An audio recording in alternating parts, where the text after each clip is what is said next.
شكرا يا ربي شكرا هديت قلبي شكرا. Bapak Ibu Allah dirahmati oleh Allah Subhanahu wa taala.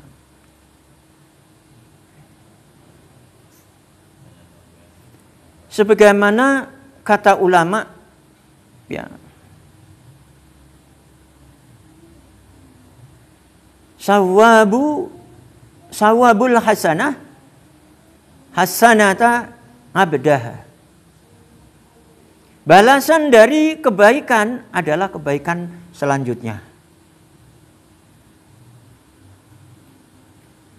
Maka kalau kita senantiasa ada dalam majelis ilmu, menambah ilmu, melakukan kebaikan, maka kebaikan yang kita lakukan itu akan mengantarkan kepada kebaikan yang selanjutnya dan selanjutnya. Tapi kalau kita tidak bermajelis ilmu, pasti kita akan bermaksiat kepada dirinya minimal, bermaksiat kepada Allah. Kalau kita sudah rumah tangga, boleh jadi kalau seorang suami maksiat dengan istrinya, kalau seorang istri bermaksiat kepada suaminya, boleh jadi seorang tua karena tidak dasar ilmu tadi bermaksiat kepada anaknya. Ataupun kebalikannya, anaknya bermaksiat kepada orang tua. Banyak di luar sana itu sampai orang tua juga kewalahan untuk meluruskan anaknya. Namun kewajiban kita selaku orang tua atau kita kewajiban selaku hamba seperti apa yang telah dijalankan oleh Rasulullah Sallallahu Alaihi Wasallam ataupun para Rasul dan Nabi yang lainnya, hanya diberikan oleh Allah mentabligh, menyampaikan. Maka sejatinya guru yang paling sempurna, guru yang paling akan menyelamatkan itu adalah kedua orang tuanya. Itu pun kadang-kadang Allah mengujinya kita. Kita sudah memberikan contoh yang baik kepada anak-anak kita, dengan lingkungan kita, dengan keluarga kita. Tetapi justru mereka karena tidak mengikuti jejak kedua orang tua untuk menuju ridhonya Allah yang diawali dengan bermajelis seperti ini.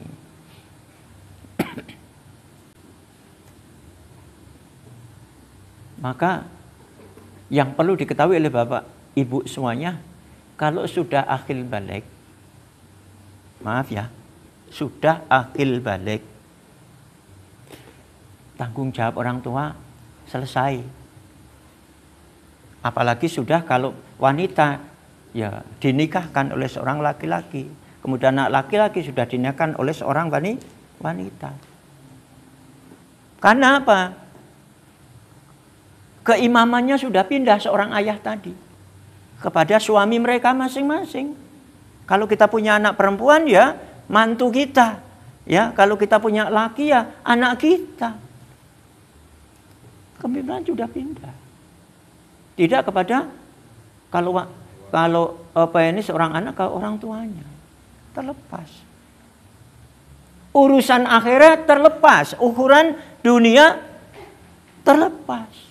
Tapi saking apike Pak Bu, saking baiknya orang tua, ya tak ulangi lagi, saking baiknya orang tua apalagi yang biasanya itu wong Jawa. Itu ya. Sudah rumah tangga pun orang tuanya masih ikut pusing. Itu kan. Ikut bingung. Padahal orang tua sudah memberikan contoh sampai dia rumah tangga, Pak. Ya, kita berikan contoh sampai dia sudah menjadi imam ataupun anak kita diimami oleh mantu oleh orang lain, kan itu. Kita sudah memberikan contoh. Namun masih banyak yang terlepas. Kenapa? Kenapanya tadi itu. Mereka tidak bermajelis ilmu.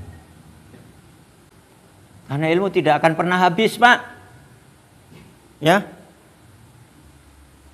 seandainya termasuk apa itu nikmat ya, nikmat Allah itu kalau akan dihitung ya, yang diberikan kepada manusia itu tidak akan pernah rampung ya. bahwa ranting-ranting itu diambilin semua, diketoki Pak, diputusin, ya, dijadikan untuk pena, ya, untuk menulis dan sebagainya, untuk menghitung nikmat-nikmat, termasuk di dalam nikmat yang luar biasa adalah nikmat ilmu, nggak bakal selesai. Itu. Namun kebanyakan manusia tidak menyadari itu. Yang dia sibukkan, yang dia ubek, apa tuh Pak kalau yang kalau yang suka apa ini, kalau yang mau ya kalau saya ubek lah gitu ya. Orang yang tidak berilmu itu mudah kita melihatnya Pak, ataupun bisa dilihat dalam diri kita sendiri. Kalau kita menjalankan sesuatu perkara, apalagi urusan akhirat ataupun urusan dunia, itu bahasa saya tadi, kalau itu ubek, sudah kelihatan rusuh, ruwet gitu ya. Ini nggak usah jauh-jauh gitu. Harus sadar diri bahwa kita kosong ilmu. Hari ini anak muda kita, mungkin anak-anak kita Bapak, yang disibukkan, yang diributkan, yang dikhawatirkan urusan dunia.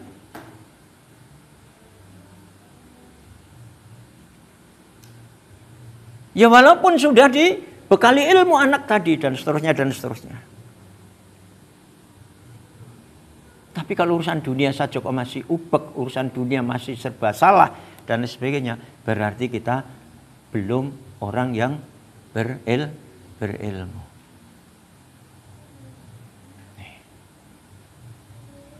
Kenapa? Urusan dunia di mata Allah kecil. Yang sangat tinggi adalah nilai